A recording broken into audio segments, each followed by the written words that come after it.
Here we go. We're about to kick it live. So that was quick. Kick it live. Let's kick it live. I'll tell you what, tech is working really well, and we're gonna get this started in three. It's working really Don't jinx it, you wow, It's cocky. working perfectly in three, Wow.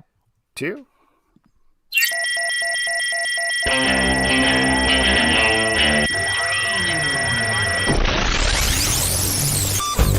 What is up, everybody? Welcome to Comic Book Club. I'm Alex. I'm Justin. I'm Pete. And we are coming to you live from a couple of places on the internet. We're live on Crowdcast. We're live over on YouTube. Or maybe you're listening to the podcast, in which case, hello, we love you too. But more importantly, Justin, you are in a new place today. You're no longer in the murder basement. What's going on? The upgrade. Yes. I went out the back door in the murder basement and emerged in Denver, Colorado. Wow. I got John freshened Denver's up with full a of shit. haircut. Yeah, did you get the haircut on the plane, or is it a Denver? Is that what first class is like? You get haircuts? Yep. Totally. No, it's a redesigned my Denver whole image. haircut. I can see because you got the ham and the bell peppers. Peppers. Yep, that's 100%. I got you. Alex, always dropping some egg reps. Yes, I'm in Denver for work for the next week, which has been fun. I'm on mountain time, baby. I'm mile high up. The air's thin. I'm losing brain power. It's all going. This will be fun. Hey, while we're having some fun, just wanted to say, hey, fuck you, Zalbs. Thanks a lot for taking shots at me for missing last week. You know, I don't make fun of your holidays. Don't come after mine. All right, bro? Oh, right. I forgot that happened. Yeah, that was so long Man, ago. how was Adolf Hitler's birthday? Did you have a fun time? Oh, I wouldn't know. I wasn't celebrating that. Okay. Well, Pete, tell us, though, you were gone last week on a very auspicious day, 420. What did you do? You haven't told us. So I caught up with a lot of friends. We did a lot of Skype calls, met up with a friend from college who now lives in Philly. It's a lot of like, reaching out to friends you haven't talked to in a while, a lot of catching up, a lot of reflection, a lot of just enjoying the moment and what's going on. A lot of being scared by your own reflection in the mirror. Nice. Well, this is slightly unrelated, but just to kind of keep moving into the show and get it back to comic books for a second. You guys know that we like to support emerging artists here on the show. That's one of the big things we do, right? 100%. Now, this isn't one of the guests on the show, but I did want to plug some art from an artist who's pretty incredible. His name is Corbin Gross. And here, I just want to bring up. I love this as a new segment where you just plug an artist who is just doing great work. Yeah, so I wanted to bring up a piece here that really struck me. I thought it was really powerful, so I thought I'd bring it up here on the stream. So here we go. This is really gorgeous. Just look at this here. What is happening? This is just a really incredible piece of work. I mean, there's so much going on here that I think is important to talk about. Again, this is by an artist named Corbin Gross. It's not 100% done. He said it's about 95% done. There's still some pieces. Looks great. I've never looked so good in my life. Yeah. So for those of you listening to the podcast alone, I'm sure this will be on our Twitter. It's a meatball sub. It's a Subway meatball sub. That's not a cheesesteak. An artist who just did this on their own was inspired by our friend Pete LePage here. Made a picture of Pete as the Punisher with a gun, a poodle, a Mountain Dew satchel, which I know you dream of, Pete, and a meatball Subway sandwich. Well, also, like on the gun is a giant knife, and it looks like that's been getting the most use, which I really appreciate. The other thing, and he clarified this, the green goo that all over you is actually the green puddle that you tried to drink that time. Oh, I was stabbing it. I was stabbing the puddle to make sure it was safe before drinking it. When Pete feels threatened by a puddle, he does attack. Yeah, first. And you may have already mentioned this. You noticed that Eliza Dushku is in the back, right? Oh, yeah. Okay, good. Because, Eliza Dushku, that's why. Yeah, Pete, you did have one question, though. What did you want to be called? Because I thought the Penisher. He said maybe the Penisher, which the Penisher is good. No. I knew Justin would like that. The Penisher. That's good. Wow, it's freaking me out now. You can't stare at it too long. It's a little weird. The eyes follow you. You can try to walk away from I know that's what's killing me. And it will follow you. Because I'm staring at my face here and then here, and it's one of them's real. I'm not sure which one. Is it confusing at all, though, that there's Pete there, but there's also Pete the poodle? Yeah, No, the human sexual dog, as we all know. Oh, man. For Pete's time, I wish that would just as a go human away. sexual dog. It would be really great if that You would can't just fade. you can't move past your past, Pete. Otherwise, you'll be destined to repeat it. Again, gorgeous art. Thank you so much, Corbin Gross, for making this. It's really, really wonderful. We love it very much. I think it should be called something like Pete Nice, something like that. Pete Nice? Yeah. That's weird. This is 420 Pete talking. One last thing about where I'm in this Denver hotel, and I'm on totally by accident. I'm on the superhero floor. So outside of my hotel room is all totally by accident. True, I didn't book it. It's all superhero artwork. Right. The curtains are the carpet from The Shining. No, it's a real classic comic book there, bro. Yeah. It's just geek stuff, I guess. But okay. They have Captain America's shield, and then right next to it, a shield with the Flash symbol on it for some reason, and one with the Green Lantern symbol for some reason. Well, ask to speak to a manager then and correct them, please, because you can't have shit like that on the wall. This feels very Comic-Con to me, where somebody was like, I don't know, geeks love this shit. I would like to shout out. I would like to shout out Kevin. Punish Pot Pete is pretty good. That is very nice.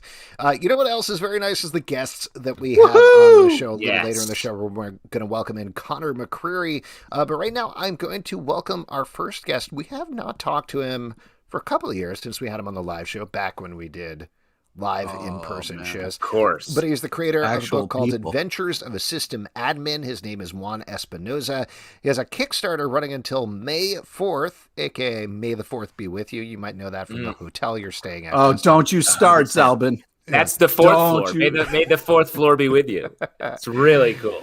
But he has his Kickstarter running now. And last time we talked, very fun book, very delightful. Yeah. So excited to have him in again whenever he makes his way into the stream. Also, amazing beard. We got a lot of great beards on the show tonight, so I'm very excited about that. Absolutely do. We also have, while we're vamping for time here, different levels going on, which is really nice. Like, I'm a little low. Pete Justin, is like a little bit higher. Justin, what are you doing with that? All the way. Come on, that's not appropriate. Here. That is not appropriate. Autocorrect. But what's nice about your haircut is you kept the beard patchy. You were like, "Hey, don't let the parts that I filled in stay there. Let's keep it patchy." Would you call Iron Man's beard patchy? It was purposeful, the same way mine is. I'm sort of a Robert Downey Jr. for you had kind of a crazy beard going for a while. You do have a drinking problem. I did have a real goat thing going for a while. Yes. Yeah, you did. You didn't want. You don't want. Did you consider keeping it though? The full beard. Yeah, I mean, it was there for a while, but I was like, it was too gross. It was getting out of hand. I was eating food, and it was ending up. Food was in it. Gross. Well, yeah. I mean, you also don't want that sort of thing when you're working on a big time television production as a line producer. They'll be like, "What's that's right? That's not That's not my job. Yeah, that's not what the line is. This line right here." That I'm producing, and I'm producing the shit out of this. What's nice is you've got two lines. You got one, and then a smaller line, and then so get off my face. Get off my face, LePage. Penis her. You're the one who brought it up. By having a face? Yeah. I'll tell you what, this is great. I'm gonna try removing Juan and inviting him back in again. That's a good idea. Thank you. Yeah, that's a good idea. Yeah. What else is going on with you guys? Really ground to a hey. Juan, how are you? Thanks for coming in. Good to see you again. Welcome back. Thank you. So it has been a while since we checked in with you. I feel like we talked after the first or second issue of your book came out. Yeah, the second issue. Yeah.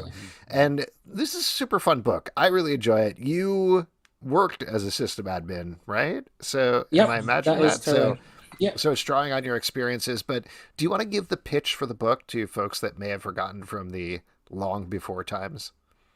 Sure. So the book is about this Latino guy that he dropped out from school because he thought he was wasting time and not using his talent. So he applied to a bunch of jobs. He got rejected. And this one person that knew him from back in the days, he gave him the shot to be assistant admin in his company. So that's why he wanted to become assistant admin to create his own company.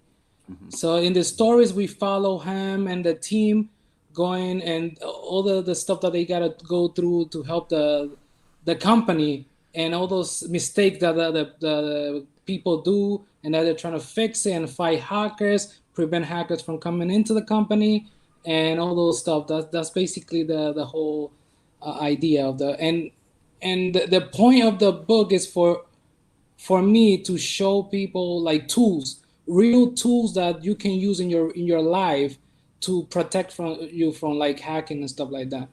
Nice. Oh wow. Yeah.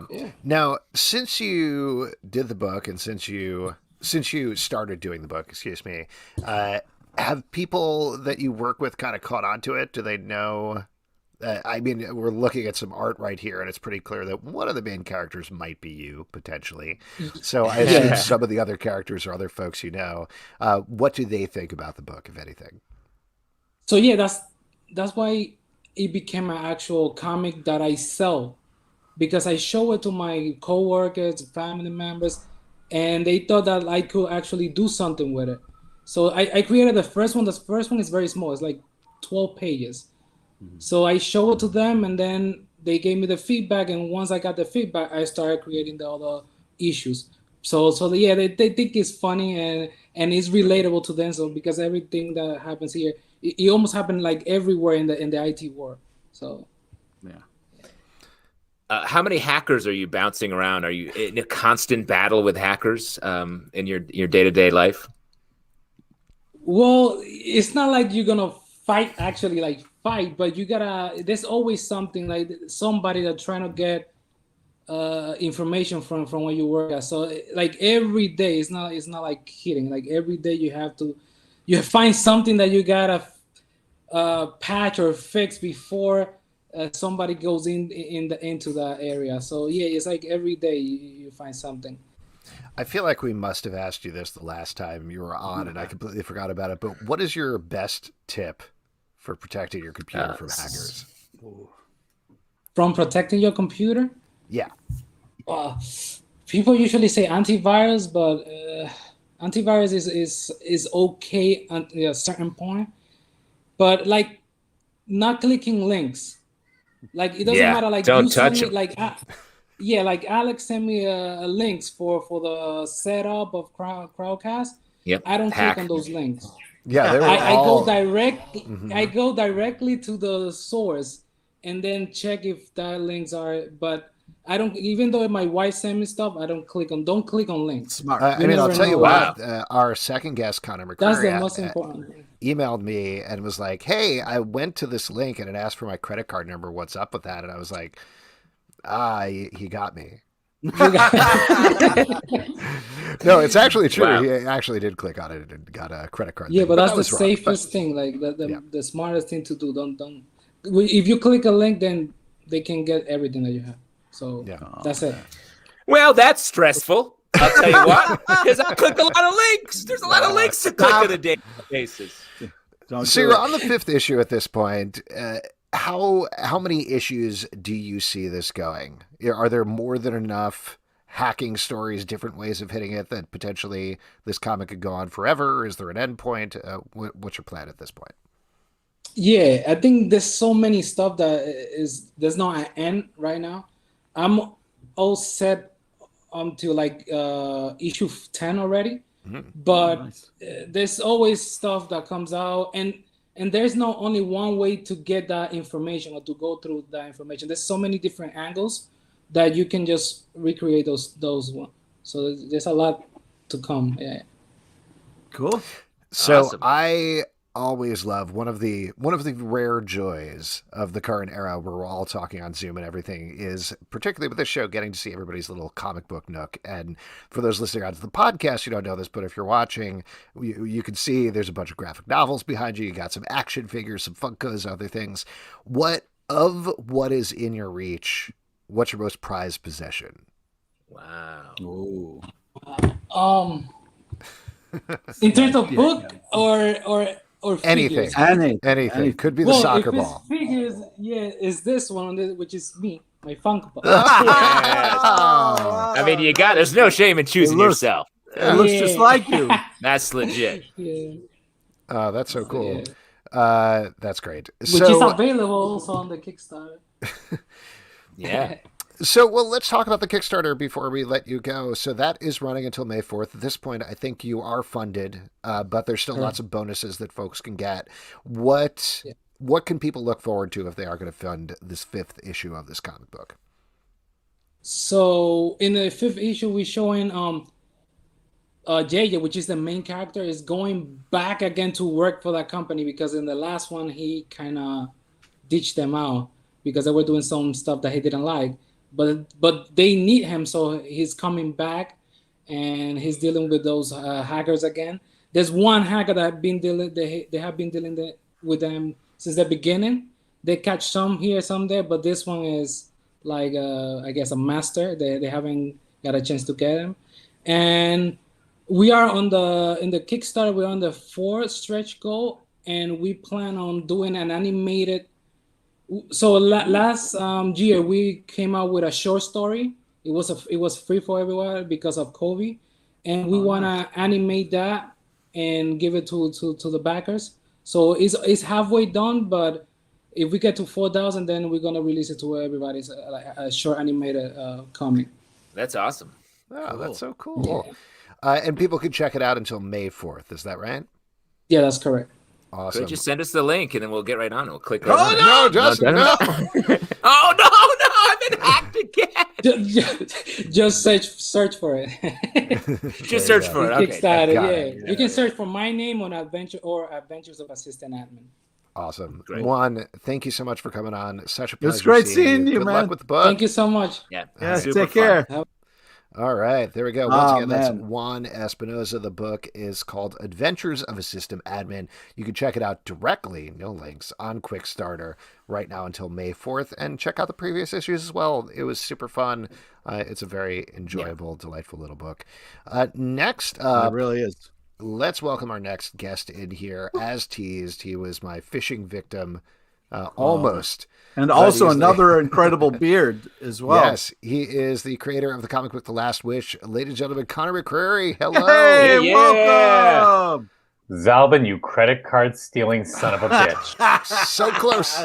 This close. He's gotten me. He's gotten me multiple times. At this point, I'm working off credit. I'm working off credit at this point. Fooled on you. It would only be Canadian dollars you'd get, sucker. Oh, disgusting. Can you even spend that money these Colored days? money? Like purples and reds? Loonies? Toonies? If it's money that a dog can't see just in its normal, monochrome, it's not real money. I know how you Americans think. You want money for dogs. Money for dogs is sort of that's our Kickstarter. I feed money into my dog, and stuff keeps coming out the other end. Too much. Well, I also don't own a dog. Yeah, that's not a Kickstarter. Oh, okay. Yeah. No. Let's talk about your comic book, Conor, because we've been really enjoying it here. It is from Boom Studios, I guess technically Boom Box. The Last Witch, the 5th issue, the final issue, I believe, comes out May 5th. We've been loving it. But what, for those who haven't been picking up the book, what's the pitch there? What's the general idea? So The Last Witch is a dark fantasy that follows a young woman named Saoirse, whose family is killed by witches, or at least her mother and her father are. And Saoirse and her little brother and her grandmother Nan have to go on this quest to try to find this coven and sort of stop them from opening up this gate that will release this horror onto the world.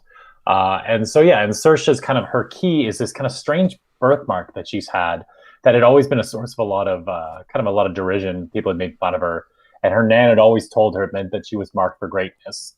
And Saoirse had kind of figured that was what grandmothers say to little girls, right? Is, you look so pretty. Your baby weight's coming off, right? Like, you're a witch.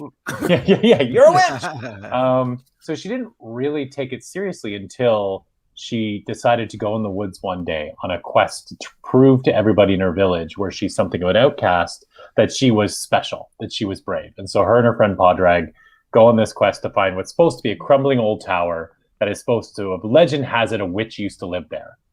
Well, the legend is right, except it's not that the witch used to live there. The witch still lives there.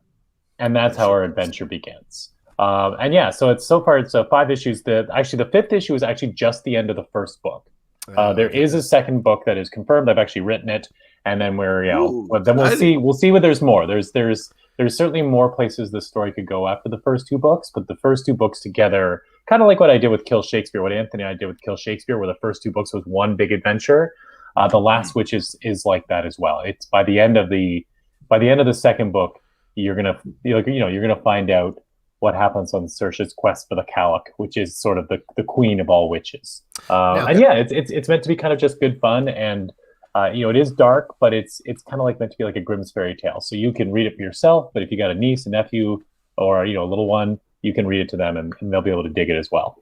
Now, you mentioned Kill Shakespeare, and for those who didn't read the book, that had its own mythology, but it definitely riffed on a lot of Shakespeare things and known properties. With The Last Witch, you're doing something where you're building your own mythology from the ground up. What was that challenge like? This was a really funny one. So normally when I pitch stuff, I do a lot of world building before I pitch usually. And so my pitches are like these 30-page documents where like the first 6 or 7 documents is really all that the editor needs to read, quick précis, some pages of art, and then like character stuff. But then I almost always have this appendix, and sometimes the appendix is like 3 pages, and sometimes it's like 20, and it's like the rules of the world, how does magic work, where are we, like all this stuff, right? Like I put way too much work into these things. The Last Witch was actually based on a short story I wrote for a friend's anthology, a charity anthology a few years ago. It was prose actually, which I don't do very often.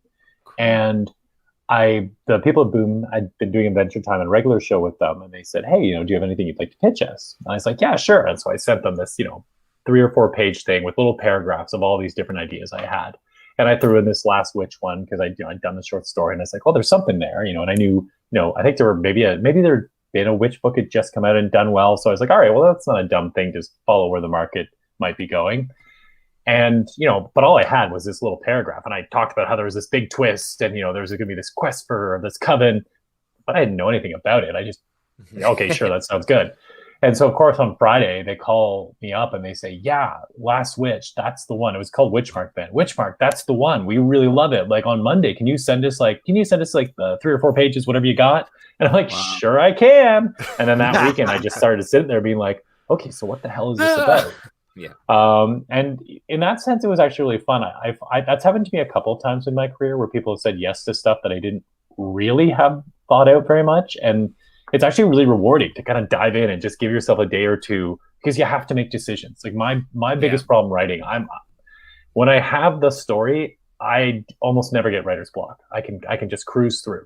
But I'm that person who trying to figure out what the story is. There's just so many options, and I get paralyzed trying to figure out like it all the way to the end rather than just one step at a time. And so having that deadline was really helpful. And so, yeah, it was kind of cool. I mean, I did, like anything, like Pablo Picasso once said, good artists borrow and great artists steal. I definitely was like putting the 5-finger discount on some classic Irish mythology. If you love things like Avatar, The Last Airbender, there's some elements of like the quest that are kind of similar, or at least in terms of the idea of Saoirse. Each of these witches kind of represents a type of elemental magic. And Saoirse, as the story goes, is able to sort of possess this elemental magic. So that's not all that dissimilar to Aang, relearning all the powers of the Avatar. Yeah. And even that, the notion of 4 elemental powers is a pretty, we were the first people to come up with us, myself and the Airbender folks. So, but yeah, so it definitely does borrow from some of that. It is set in Ireland. It's medieval times. It's after one of the famines, but I don't specify which one. So myself and the artist V Glass, who's amazing on this book, had a lot of room to like mess around. But yeah, and that's kind of where it started. And as we've gone, where I'm interested if we get to do more is I've done a lot of thinking about sort of what's behind that door and what is that world like? And, are the creatures behind that door solely villains, or might there be, is there a society back there? And some of them may have very good reasons to want to come across here that might not be bad for us. So I've been really trying to think around that. And so if I do get to do more, I think it'll be a lot more world building, and it'll try to really flesh it out. Because that's, as you mentioned with Kill Shakespeare, that's kind of my jam. I really love doing that stuff. I love in the first issue of this book, I feel like you really like take the time to draw us in. It sort of builds the tension. That last little bit of the issue I thought was just really got me. And then the second issue and beyond, the pace just ramps up so intensely. Was that how did you come to that sort of pacing change there? Totally by accident. Yeah, perfect. So, what appendix can I look this up in? Yeah, you're right. Oh, it's a subsection 7. No, actually, so originally Last Witch was supposed to be one big graphic novel. That was the original plan. And then through the original editor left the book and Shannon Waters came on, and then there was just a bunch of comedy of errors, like miscommunication. So it went from being like one big book to one book that was supposed to be like 80 pages shorter or 90 pages shorter, because that's what the new editor thought she was getting. And I was like, oh my gosh, no, that's not at all what like my understanding was. So then it was like, okay, well, we'll try to do 2 books. And then so I wrote the 2 books, and it was still too long. And they're like, all right, well, okay, we're going to make this work. We're going to let you go 2 bigger books. We'll figure it out. And then COVID came. And then it was like, well, we got to do single issues, because Wind had done so well for them. And Wind kind of had really kicked up for Boom. And for, I think, comics retailers, like, hey, let's get something to bring people in. And so they're like, yeah, we're going to do a Wind style. And at first, I didn't hear the Wind part. I just heard, oh man, now I've got to find an act break like every 20 to 22 pages. Like I did not write this like that at all. So I was kind of freaking out. And then they were explaining the Wind model. And so the first issue, that was kind of just the natural break, as you were mentioning, like, things really pick up. So we didn't really want to cut off in the middle of that. And so I was kind of nervous about the first issue, because it is a very slow burn. There is a lot of setup. There's a lot of character work. And so when I went back, I had to rewrite, things a little bit here and there to try to make these issues work. And so, yeah, that then became much more of a cliffhanger in terms of how, without giving too much away to the audience, something happens to her little brother. And that's kind of the way the first issue ends. So that was originally intended to be not, hey, I've got to wait a month to turn the page and like get into the meat of this. It was just turn the page and take 35 seconds and you'll find out what comes next. And so, yeah, that was interesting. A lot of the reviews were like, yeah, we really like this slow pacing. And a lot of people were like, so like nothing happened? Like, I like the characters and stuff. They seem great, but like, is stuff going to happen in this book? And then they read the second one and they're like, oh, yeah, okay. First off, you mentioned the art, absolutely gorgeous, really fun, sucks you into this magical world in such a great way. But let's talk about the badass, like kind of grandma figure you have in this. Just absolutely fantastic. The kind of person that can really push things forward and like, play both worlds in such a great way. Can you talk a little bit about like how you build characters and what you're looking for, and especially with that one? Well, thank you. Thanks. So I guess Nan, the Saoirse's grandmother, is a bit of a rip from the Roald Dahl book, The Witches. I'd read it to my kids after I'd written the short story, and of course it has this great Norwegian grandmother, and she smokes these foul cigars. And I always had when I was reading it to my kids, I'd forgotten the book. I hadn't read it for so long, and so in my head I had this idea of a twist in Roald Dahl that doesn't happen, but involves the grandmother. And so I was like, well, it'd be kind of cool if that twist had happened. And so that's kind of where the genesis for that character came, because in the short story, there isn't a grandmother. It's just Saoirse, Padraig, and her little brother, Brom, who go into the woods. And so, yeah, it's funny. A lot of people have been like, oh man, I love this cigar chomping, like, there's no fucks grandmother, right? Which is great. I mean, it's pretty cool to see, I had a couple of female readers be like, oh man, like that's who I want to be when I'm a grandmother. Like I want to be that woman. So which is pretty cool. Yeah, she's as you go deeper into the story, you learn a little bit more about how she's more than just a grandmother, and really understand what a pivotal role she's already played in the mythology of this world. And in book 2, that ramps up even more. She becomes a pretty key character, and in many ways, behind Saoirse might be, you could argue in a lot of ways she's the second most important character. She's got that great Obi-Wan Kenobi kind of vibe, which I guess throwing back to Kill Shakespeare, we had Falstaff doing that in our story, and I always used to say Falstaff was Obi-Wan if Obi-Wan took Luke to brothels. And Nan, I guess, is just teaching her granddaughter how to smoke cigars is basically where this is going. As a classically trained actor, I have to ask, why are you trying to kill Shakespeare here for all of us? I mean, why not? I mean, Shakespeare. No, I mean, Kill Shakespeare, for those who don't know it, it's basically if Game of Thrones and Shakespeare had a drunken one night stand, we're the illegitimate babies. It's this action adventure, and so on one half you have Very fun. heroes who think that Shakespeare is this evil, or sorry, is this creator, and if they can find where he's been banished to, they can bring him back, and the world will be great. And on the other side, you have a different set of characters who think he is basically this asshole who has written their fates, and if they could kill him, they could finally be free and have some agency in their lives.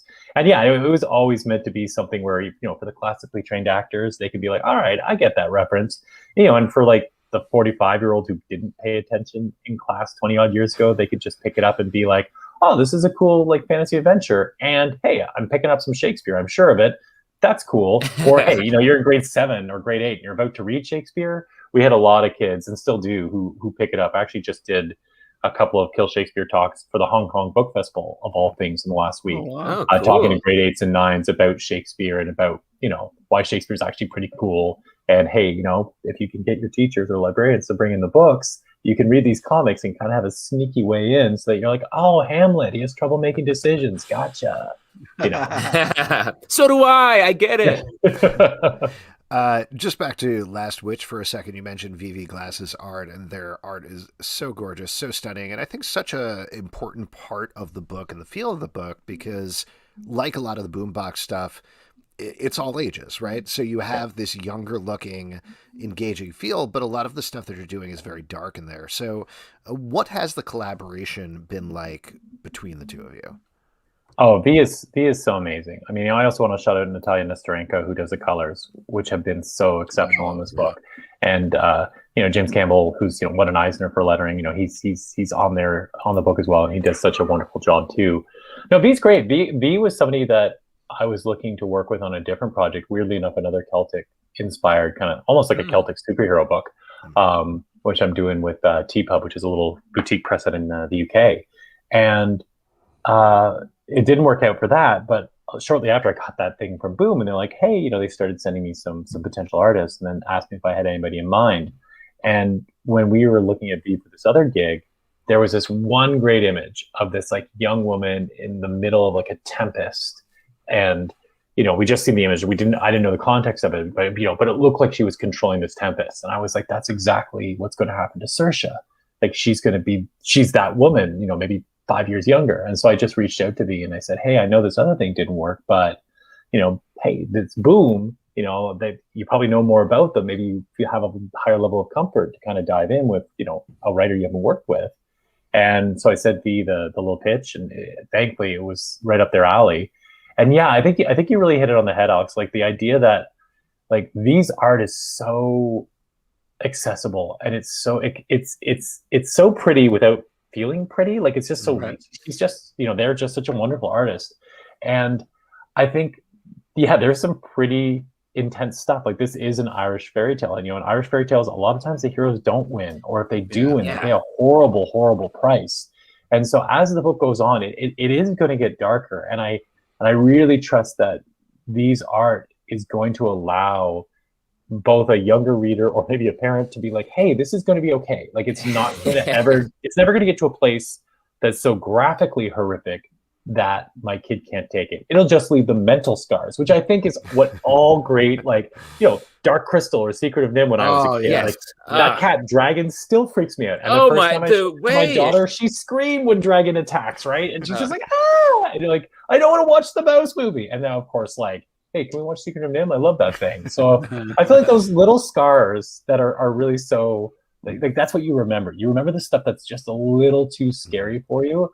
And V does such a wonderful job. Like, in issue 2, you finally meet one of the coven. And there are a couple of panels where you see this witch's teeth, which, like, are everything in the script. I think in one of those panels I just wrote the description, like, those teeth. And, like, you know, that's all I had to write. And V came up with this just, you know, it's not gruesome, but it's just so creepy, this witch's mouth and how the teeth look. And it was everything I could have ever wanted. Yeah, V is, we're hoping to, you know, we've been noodling around some other stuff for what might be next. And I hope I will get to work with them on a number of projects, because not only is V a super talented artist, but they're great to work with, and they're very smart. And they have, you know, when V makes a comment on the story, it's always like, oh yeah, like that's such a great way of looking at that. Yeah, let's push that direction. I know exactly how we can do that. Like, so it's a real joy to work with them. I did want to ask you about something you mentioned earlier, and maybe it's a very straightforward thing, but you said the WIND model. So WIND, for those who are listening on the podcast, that's WYND. It's a book by James Tynion. Great. Another, I think, Boombox, or maybe Boom. Either way. Yeah, I think it might be Boom proper. Yeah, I think so. But again, it's like another very accessible, relatively all ages book. What did you mean by the WIN model? Did you just mean individual issues being released in stores, or was there something more complicated there? Well, that was kind of it, yeah. Because WIN was also, my understanding was the idea WIN was going to be a graphic novel. And then COVID happens, and then, Boom is like, I don't know, like, what if we put out a graphic novel and nobody can get into stores, or like sales are nowhere for 6 or 7 months, and this book just disappears and nobody gets a chance to read it. And, WIND is really, really good. Yep. And so I think Boom's thought was like, okay, well, if we do single issues, at least it gives it a chance to be out for a while. And maybe if stores are kind of more or less closed for 3 months, well, you can come in and, well, sure, there's 3 months worth of WIND on the shelves, but great, you can still get it, and you won't have missed it. But the big difference there is, because WIND was also originally intended to be a graphic novel, is the length of single issues for WIND is much larger than the average single issue for a comic, and it varies. And I think, in a weird turn of events, when Boom found out that when they charged you, an extra $1 for a comic book, but gave you an extra 15 to 20 to 25 pages, so sometimes doubling the length of the product, people thought that was a good value proposition. Like, $1 extra for 2 issues? Like, let me put on my head scratcher here. Yeah. And so that's kind of what's going on with Last Witch. Like, Last Witch, I think the longest issue length is 44 or 46 pages. And everything is, I think, at least 30, except for one might be 29 or 28, I guess. And that was what WIND did as well. WIND just, they let James find his breaks where his breaks made sense in the story. And they didn't care if it was 42 pages or 28 or 56. It was just, let's get it out there. And I really like it as a model. I mean, I don't know enough about the finances behind it for Boom, about printing costs to where that balance is. But, I've always kind of been like, single issues are so weird in the terms of like first issues. Like, you want to read the first issue, right? For a number of reasons, collectible reasons, but also, do I like this? And I've always thought, like, once you get past the first issue, the value proposition for a lot of readers isn't kind of there, except for those people who love that serialized style of storytelling.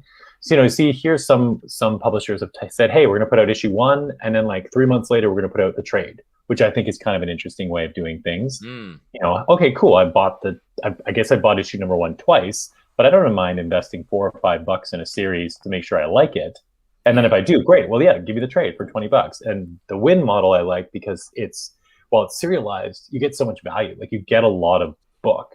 And I think it makes for a very satisfying reading experience. And I understand why it's 2022 in the industry, but there are a lot of issues of good series where you sometimes run into where you're like, oh, they weren't really able to do everything they probably might have wanted to, or they had to rush a little bit. And that's with very good writers. So I as a writer, it's like, give me as many pages as possible. And so I like this idea that I had some space, and that Boom was very, I have to give Boom their credit the entire way. Like, when that first draft came to them and it was way longer than they were expecting because there'd been a miscommunication from the editor leaving to the team. I mean, it would have been really easy for them to say, dude, like, no way. Yeah. And Boom has, every step of the way, Boom has been like, we really like this story. This is an epic story, so let's make an epic book. And it would have been so easy for them to say, hey, Conor, we're really sorry, but like, financially, you're gonna have to make some hard cuts here. And instead they just said, you know what? Like, don't write crazy, but like, if you need pages to make this work and keep it tight and epic, we'll give you those pages, because that's what we want. We want to tell these epic stories. And so it's been such a great chance to work with them. Just from a reader point of view, like the varying page lengths of each issue, like, I love that it preserves this like sort of magical thing that I feel like when I was a kid reading comics, it was like, oh, the story just, oh, this one's longer. Oh, I wonder why. There's more question marks in there that lead to better story and better, like, just taking it all in. So I agree with you. I think more of that. There's the hard 22. It's like, oh, I see what happened. They had to end it here, and it just takes you right that's up. a good point, right? Like, that's a really interesting point about how would change storytelling a little bit. I mean, yeah, it could be 28 pages one time and 32 another, or heck, maybe one time you're just 20. Like, yeah, it gives you like, maybe you just do this super tight 20 in the middle of a run, and it's like, maybe it's like, you know, you can see the potential. Like, it's one scene that races through 20 pages, and you're like, whoa. And then, yeah, the next one is like 28, and it's unpacking all the shit that went down. Yeah. Like, I think maybe we'll see comics move in different directions. Maybe we'll see some publishers say, hey, let's play with this model and see if that's what makes us stand out in the field, is that, yeah, you get a bespoke experience every time you pick up one of our issues. That would be cool. I love that. Let's talk about the last issue of Last Witch, or the last issue of this arc of The Last Wish that's coming out in a week or so. What can you tease about that? What's coming down as we end the arc here? Okay, so I guess how do I do this without too much spoil? Okay, so far to date, Saoirse has encountered two of the Coven members. Issue number 5 is going to see her come face to face with a third Coven member. Issue 4 ended with a bit of a cliffhanger in terms of this new traveling companion who seemed like really cool and like friendly, and then sort of seemed to cast this like weird spell on the rest of the team, and then went out looking for Saoirse in the middle of the night. We're going to find out more about what that's about, and are they a threat, or did they actually, was something else going on in that cabin? Was there maybe something else going on there as well? So we're going to play with that. So I just saw something with he's a real grandma lover, one of the comments on the side. It's true. It's true. But, in this issue, we're going to see one of our team is going to take a significant loss. There's going to be a major sacrifice that's going to happen from one of the characters, and it's going to have a pretty profound effect on Saoirse. One of the undercurrents of this book is not only is Saoirse gaining this magic power as she goes along, you know, as her grandmother helps train her, and as she kind of can literally absorb the power of the witches that she's facing down. But we've learned in the story that the magic is really from the fairylands, and it's not really for humans, and so it has a real tainting effect, which anybody who's a big Wheel of Time fan might recognize that kind of conversation with magic. And so in issue 5, we're really going to start to see the impact of that on Saoirse, and to get a new insight into, you know, not only does she have to battle this Coven and the Calic, and potentially even the monster the Calic wishes to release, but in a lot of ways, it's going to make it very clear that for the remainder of the story, that her biggest enemy is really going to be herself, because she is in this really, the story starts with a young girl who wants to be special. And by the time we get into the end of issue 5, it's very clear that she is special. She may be the most special person in the country. And you start getting into that question of, well, if you start to really believe that you're special, then that kind of means that other people around you are less special, or maybe just less. And then that starts getting into questions about, well, how much do you value them? How much do you value their lives? And so, yeah, it really sets the stage for a second arc that is going to be more intense, a little darker, but we'll also have a lot of fun. We're still going to have Brahm around. There's still going to be some slapstick, but we're going to be facing ever more gruesome and cruel enemies as Saoirse goes along. Awesome. Well, I just can't wait. Oh, go ahead, Pete. I just want to say it's been such a great thing to have in the stack, and like, as someone who reads a ton of comic books, it's just been such a kind of like excitement when I see the cover, being like, oh, I cannot wait to read this. So it's been really delivering. So thank you so much. No, thanks, guys. No, thanks for letting me talk about it. And it's great to be on with you guys. And I wish I'd brought a beer. I would feel like I totally left out. We should tell people. Absolutely. We assume you were drinking a water bottle full of some yeah, sort of cocktail. My wife's a beer sommelier, so we've got a fridge filled with all sorts of great beers. When can we book her? Anytime. Our Wi-Fi is beer and comics. Woo! I'm coming over. Conor, congratulations on the book. Great talking to you about it. Thanks for coming on. Thanks so much, guys. Take care. Great talking to you. All right. Oh, man. That's Conor McCreery. The book is The Last Witch. Issue 5, as we mentioned, is on sale May 5th from Boombox. Pick it up in comic book stores. Pick up the previous issues. So good. So much fun. That guy's living the dream. He's writing comics and drinking amazing beer. I mean, what more do you want in life? The book's The Last Witch. The wife's a beer sommelier. Please check it all out. And folks, it is time for our next section, which is my favorite section because you all make it up. It's your audience questions. And for your audience questions, it's pretty straightforward. All you have to do is drop a comment, drop a question, actually, either in the comments section over on YouTube or the Ask a Question over here on Crowdcast, and we will get to them. But first, before we do, guys, I wanted to tell you a little about something I've been super into lately. And please do. What are you into, man? Earth Echo Foods. Earth Echo Foods superfood product, Cacao Bliss. Cacao. Nothing feels better than being able to enjoy rich, creamy, smooth chocolate, knowing you're doing something good for your body. What's happening? How's right your now? body, Pete? How's your body? What are we doing? How's your body doing, Pete? It's not good. It's not doing good. Well, I'll tell you what. I actually tried some Cacao Bliss today. Just a little business here. It's made of 100% organic cacao beans. They are blended with turmeric, MCT oil. Are we in a commercial right now? Himalayan sea salt. Yes, we are doing a commercial right now. Cinnamon and black pepper. And I got this little Cacao Lovers cookbook here. Oh, a cookbook. Made myself a mocha latte. It was very good. I was surprised. Look at this. Alex getting the merch. Wait, He's falling in love with healthy, guilt-free chocolate. Do you consider making a latte cooking? Mm-hmm. Okay. All right. Interesting. And I'll tell you what, I had it actually as a mid-afternoon snack when I was feeling a little hungry. And it did, they say that it removes your cravings, facilitates weight loss, boosts your energy, and reduces your inflammation with one simple drink. I don't know about the inflammation part, but I was good to go after that. Pete seems pretty inflamed. It's good for paleo, gluten-free, keto, vegan, and vegetarian diets. It's something there for everybody.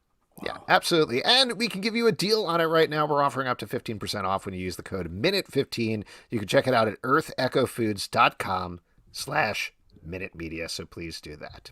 Check it out, Cacao. Yes. Now let's move from this ad we've been paid for to an ad we haven't been paid for when we talk about the beer that we're drinking.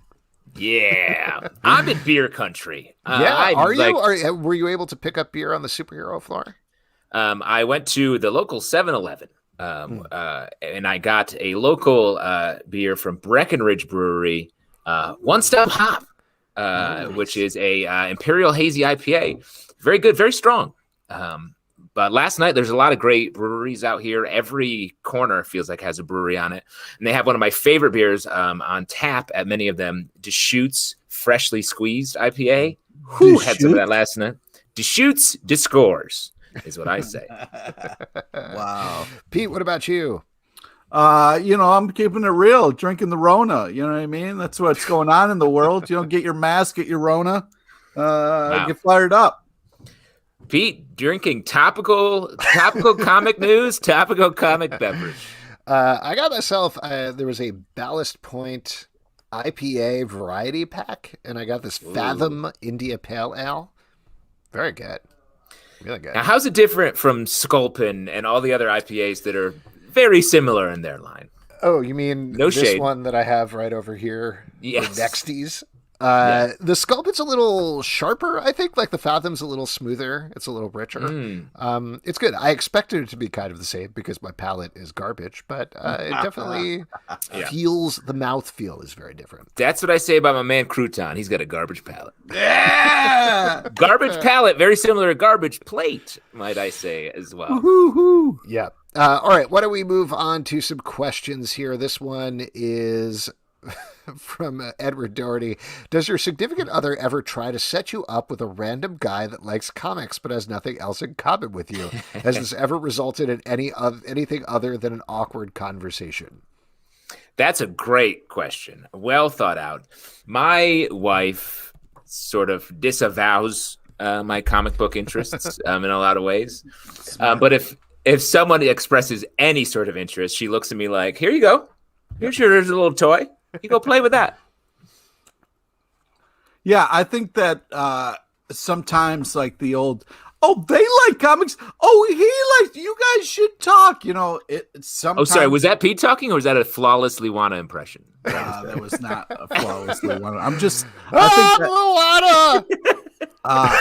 think luckily my, Liwana hasn't done that to me, but I have had other people have that happen. And, sometimes it can be fun. And sometimes it's just like, like they're into something else. Like, if they're like, yeah, I've seen every episode of Doctor Who. I'm like, fuck. Oh, damn it. Wrong nerd. Yeah. It's like when we first started the show, Alex was like, I want to do a show where we review pornographic comics. And we were like, what'd you say? What? Yeah, what? And he said, oh, just comics. Just comics. Comics. I didn't say any word before that. Pornographic comic book club. BCBC. I'll say the thing which I know is a shitty thing about me, but I have a bigger problem with comic book gifts in a way. That's the thing that kind of irks me a little bit. Wait, if somebody gets you a comic book gift, you're like, fuck you. No, not fuck you, but it's always things like, you like comic books, here's some Spider-Man socks. And I'm like, thank you. Wow. It's nice to have socks. But this isn't exactly, the thing. Like, I don't know. It's just sort of not having an understanding of the thing. And they don't need to, but... Well, I'm sorry, Alex, but I thought you'd like those socks. And I just really wanted to get them not for you. Everybody can get your pornographic Spider-Man socks. Not everybody can get you from socks Spider-Man Raid, my favorite comic. Say, each of the toes is a little spider penis. All right. Well, this is sorry, Pete. Did you want to talk about something less pornographic? Well, I was trying to make a joke about like not everybody can get you socks with your own picture on it, but question here from Bandito740 over on YouTube. HBO Max question: who would win in a fight, King Kong versus all the fighters from the new Mortal Kombat movie? I was going to put Godzilla in there too, but atomic breath and all. Yeah. Cheat. So this is King Kong versus. Is it all the fighters from the Mortal Kombat movie at the same time, or one individually? I feel like I would. Mortal Kombat rules. It has to be individually, right? Really? Wow. Yeah, I guess it is very, very one-on-one. Could you really rip out the Kong spine? Yeah, I guess. I don't know. That's heartbreaking to think about. Well, what do you think? First of all the Mortal Kombat characters versus King Kong, who wins? I gotta go with King Kong in this one. Yeah. King Kong's been around a long time. Nobody's been able to kind of knock him around. So I feel like, I feel good about King Kong and its ability to fight. So, but yeah, I saw the Mortal Kombat movie and. Oh, congratulations. Nice. There was some good How'd stuff. You get a ticket? And, the Macris, Stray Bullet, I'm still riding those coattails. Don't need to explain that. Well, he asked me. I'm going to say it if he brings it up. But sure. Yeah, I think that overall it was a little disappointing. I had high hopes. I loved it. But it was great to see the dude who plays Jax from Supergirl. He was great. Presks. Yeah, I thought it was great. I loved it. Really? Even though there was no actual. Listen, don't you ruin this for me. Don't you ruin this for me, Pete.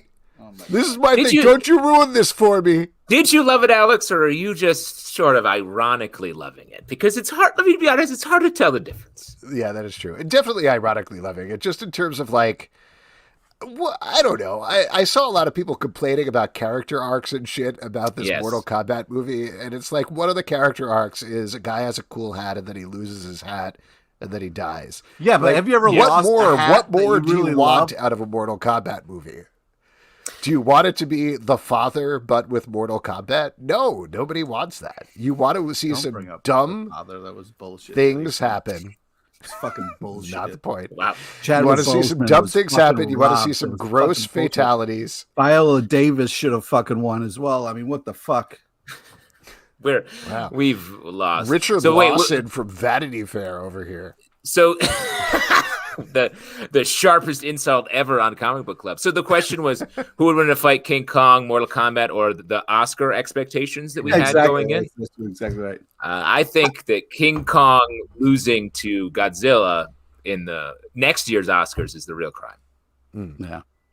I'll tell you what, I think Scorpion could take down King Kong. That's my final. What? Get over here. Get over.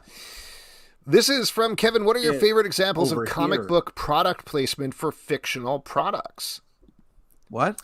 Fictional products. Fictional products, comic book product placement. I mean, I'll throw out my my favorite one that I've Don't mentioned. say. You always say. Oh, you're gonna say the fruit pies? The fruit pies. Yeah. Human Torch Spider-Man #3 by Dead Slot. They do the fruit pies thing. It's super fun. They make it work in an emotional way. But Kevin's question is about fictional places, fictional things being promoted in fictional fictional comics. fruit pies. They are not Hostess fruit pies. It's a fake aren't brand. They though? Nope. Wow. I think he has you come there. Come up with literally any other answer. Okay, that's fair. That is very fair. Here it is. Cuckoo Cola from the Cuckoo Cola Cult episode of Chip 'n Dale Rescue Rangers. Wow. Best episode of the series. Wow. And I think it was adapted into a comic book, I'm saying right now, even though I don't know. But that was a great use of an episode of Chip 'n Dale Rescue Rangers that was loosely based on the cult that was later featured in Wild Wild Country. If you remember that documentary. Oh, wow, that's right. It's true. I couldn't believe it when I watched that doc and sort of made the connection because of their outfits. And it's true. It was based on this real life ripped from the headline story. And then Gadget comes in and just like wrecks shit in Rambo style. It was one of the best episodes. What about Chacos, right? Martian Manhunter eating Chacos. I mean, those are basically Oreos. Choco Tacos? Don't bring up Choco Tacos, man. Yeah, don't you ruin this for me. Oh, man, I love Choco. Ruin this for me. I don't know who you're trying to be right now, but it's weird. I don't like how Choco Taco rhymes. What? I don't like that. Come on, man. When I was growing up, here, we got Big Belly Burgers. We got the Cafe from Friends, great comic book location. We've got CC Jitters. CC Jitters from Flash is good. Flash TV show. When I was growing up, my father always smoked tobacco tacos. It's a weird thing to smoke. This is from Nobody D from over on YouTube. Nobody D. Now that Invincible is over and Loki hasn't started, are you all leaning into an IPA themed podcast in the gap? Great question. Yes, I am going to be recapping this IPA. I moved over to the regular Sculpin while I drink it. So here we go. Oh God. This is fun. So right from the beginning here, I think what we can talk about is the fact that the character of the IPA is coming in very strong here, and I'm curious to get your guys' take on it. I couldn't disagree with you more. I find the original character of the IPA from the original hops to be a little bit more true to life. I'll tell you what, I can't believe they adapted it. I tried that recently, and it just doesn't hold up. Pete, do you want to do this bit? I drink beer to get fucked up. Great. I can give a shit what it tastes like. Wow. Wow, you really were the Punisher briefly there for some reason. This is from Pablo D. Martinez. Do you buy comics, either flappies or trades, for the publisher or the characters, and why? I would say the characters, because that's what I'm reading about. And, it's really about like what's in the book. So, but yeah, it's interesting. I used to be more Marvel, but I find myself reading a lot more stuff. But recently I've been thinking like Image and Boom is killing it in such a fun, unique way that it's, when you got a stack of comics, their books just kind of, are I find myself having a lot of fun. So. Yeah, I don't. Go ahead, Justin. I was just say pamphlet is my preferred method of reading comics. Wait, but the question was, do you read for publishers or do you read for characters? I thought it was pamphlet or trade for publisher or character. And I do pamphlet based on character. Yes. Yeah, I think there's been times when I've been very devoted to certain publishers. I think there was a point when I would read anything that Archaia was doing. There was a point when I'd read anything that Top Shelf was doing. Now, though, I think for the past couple of years, with the metric volume of comic books that we read, I've certainly become somewhat publisher agnostic, and just if there's a character I like, I think it's also a lot more about the writers and the artists, because people are jumping all over the place now. Like we were talking about in the show earlier on, even 5 years ago, James Tynion would be the DC guy. That's not what he is at all. And I think a lot of people have become very smart about their careers and understand that they can't just tie themselves to a DC or a Marvel. They also have to do an Image or a Boom or something like that for their creative life, but also for the long term of their career. They can't just be, it means a certain thing to be the Batman guy, but you can't just be the Batman guy. You got to be a storyteller in your own right and branch out into other things if you're doing your career smartly. Mm-hmm. That even Batman, he self-publishes some of his own indie books. Oh, so yeah, it's they're dark. Not good. They're not good. It's dark. Yeah, I draw them myself. It's about a guy. It's like he's kind of sad, and I don't know. He has trouble making friends. He hates pearls. He has a cave apartment, and his friend's a butler, and Man, I would love the idea of Batman doing zines in the 90s. That would be amazing. Yeah. Hey, I sent you my mixtape. I'm really hoping to get published in Raw. This is the last one here from Jay Citizen. You all see that billboard about bringing back Tony Stark. What would your billboard say to the people who make comics movies? Yes, indeed, we did. If you didn't hear about this was a billboard in Los Angeles that folks put up. I keep mixing up the hashtag because it's so insane, but it was bring back Tony Stark to life. Is that what it was? Hashtag? Yeah, it's Tony Stark, I believe, not Tony Starf, but otherwise that was perfect. Tony Stark can stay dead for all we're concerned. Yes, and I will mention, just to throw out a little pluggy plug here, we have been doing this Marvel podcast, Marvel Vision, and between Falcon and the Winter Soldier and the Loki, we are doing a MCU rewatch, starting with Iron Man, ending with the Avengers. There's just enough time to do all of Phase 1 in there. That is only going to be in the Marvel Vision feed, and not only are we talking about the movies themselves, but we're also talking about the movie's future. So we actually did discuss this billboard a little bit. We taped the episode. It'll be rolling out Friday in the Marvel Vision feed, so check it out there, among other things. So is that one of the 3 billboards outside of Ebbing, Missouri? Yeah. Yeah, I never watched the movie, but I think so. Oh, Batman? I think it was Batman, Minions, and one for just a Quiznos. Tell you what, you got to Photoshop that later and tweet that out. That'll go. Quiznos, man. Let's get a crush. What would your billboard say to the people who makes comics/movies? Keep on going. I think Hashtag good job. Everything A-okay over here. Fix Spider-Man and MJ is what mine would say. Nice. Not like bring back Thomas Jane to life. No. Bring back Alfred, maybe. Mine would just be a picture that our friend drew of Pete. Just put that on everywhere I can see it. Amazing. All right, and that is it for your audience questions. Now we're going to move to our next section, which is trivia, and for that we're going to turn it over to Pete LePage. Actually, Alex, trivia is sort of my section. Nope. I don't know if you remember last week. Yes. You did it one time. You don't get to do it again. No, but I did it most recently. Yeah, okay. Well, I got it, so thank you. You can sit back down. So today's trivia is you can win $25 free to Midtown Comics. All we need is a hand up, a first hand up. A first hand up. Hey, I want to participate, and you will win $25 free to Midtown Comics online. And yeah, all we need is a little volunteer. Question here from the one and none. Justin, did you ever hear about the hummingbird butthole trivia from when you were gone? I didn't hear about that. What is the... Well, what we're is waiting that? for somebody to raise their hand, either here or on YouTube. By the way, on YouTube, you can still say hand up. There's a little bit of a delay, but it's fine. Do you want to talk about this hummingbird butthole trivia, Pete? Yeah, was that topical? It was topical. It's just, sometimes when you miss the show, if you would listen back, you could, you could hear the fun stuff.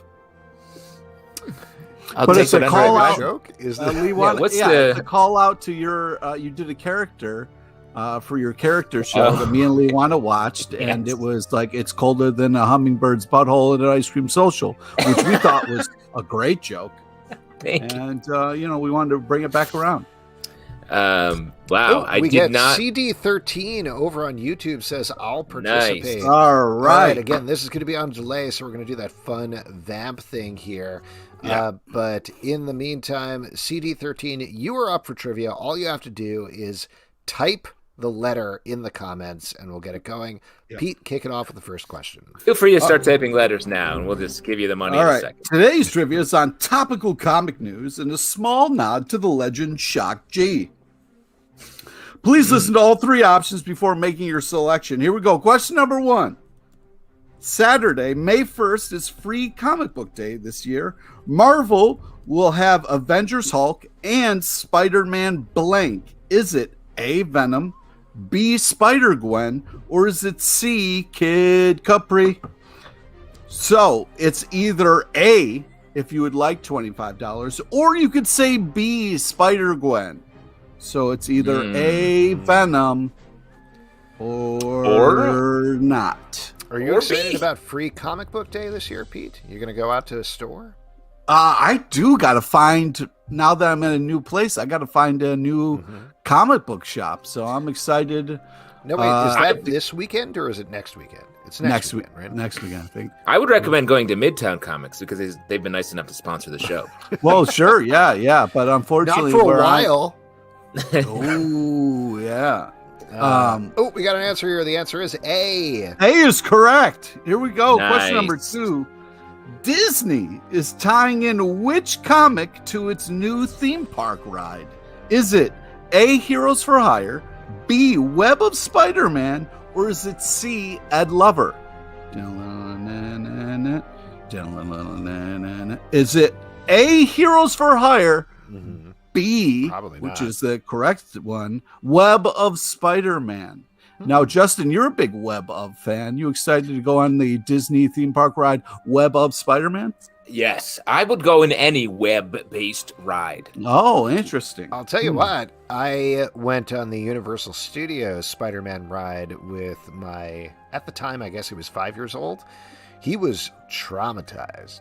Really? Like, straight up traumatized. Well, he didn't really like rides anyway, but loved Spider-Man, so we were like, okay, maybe it would be okay. And I could still picture him just holding on tight, terrified as the flames and like shriek. Oh, Yeah. The Lady Venom jumped at him.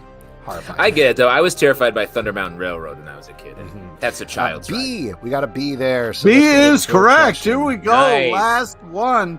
Grant Morrison is writing what DC comic coming out in July? Is it A, Superman, Son of Kal-El, B, Superman and the Authority, or is it C, Oh. Salt and Pepper? So it's either A, don't pick it, or it's B, Superman and the Authority.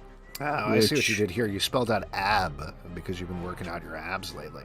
Yes, that's exactly. I should start doing that. That's a Can you good show them point. off? You should show them off to everybody. Your washboard. Yeah, that's not a good idea. Your abs. Come on, Pete.